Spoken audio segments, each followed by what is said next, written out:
కదా A for Apple. ఈమె ఎవరు తెలుసా? కొంచెం క్లోజ్అప్ గా వెళ్దాం. అందరూ కూడా రేపు ఇవి నేర్చుకొని రావాలే అంగన్వాడీ సెంటర్. ఓకేనా? ఇప్పుడు తెలిసింది. ఆంధ్రప్రదేశ్ శాసనసభ సభ్యురాలైన మిరియాల శ్రీలక్ష్మీదేవి నేను సభా నియమాలకు కట్టుబడి ఉంటానని, వాటిని అనుసరించి నడుస్తానని దైవ సాక్షిగా ప్రమాణం చేస్తా ఉన్నాను. ఎమ్మెల్యేగా గెలిచినప్పటికీ అంగన్వాడీ కేంద్రానికి రావడం మర్చిపోలేదు. పేద పిల్లలకు పాఠాలు చెప్పడం మానలేదు. ఇంకా ఎవరు పాలు తాగారు ఈరోజు? Very good. అందరూ పొద్దున్న లేవగానే పళ్ళు తోమాలి, చక్కగా స్నానం చేయాలి. అవసరం అనిపిస్తేనే కారులో వెళ్తుంది. తక్కిన సమయంలో ఆటోనే ఎక్కువగా ప్రిఫర్ చేస్తుంది జర్నీకి ఈ ఎమ్మెల్యే.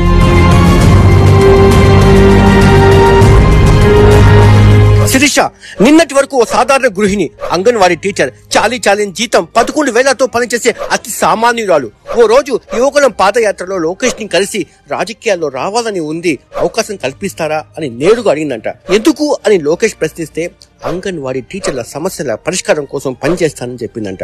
లోకేష్ నవ్వి ఊరుకున్నారు. అందరూ మర్చిపోయారు. సీన్ కట్ చేస్తే వన్ ఫైన్ డే ఆమె తలుపు తట్టి బీ ఫామ్ ఆమె చేతులు పట్టింది టీడీపీ.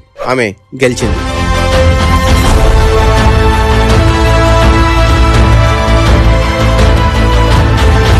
సింప్లిసిటీకి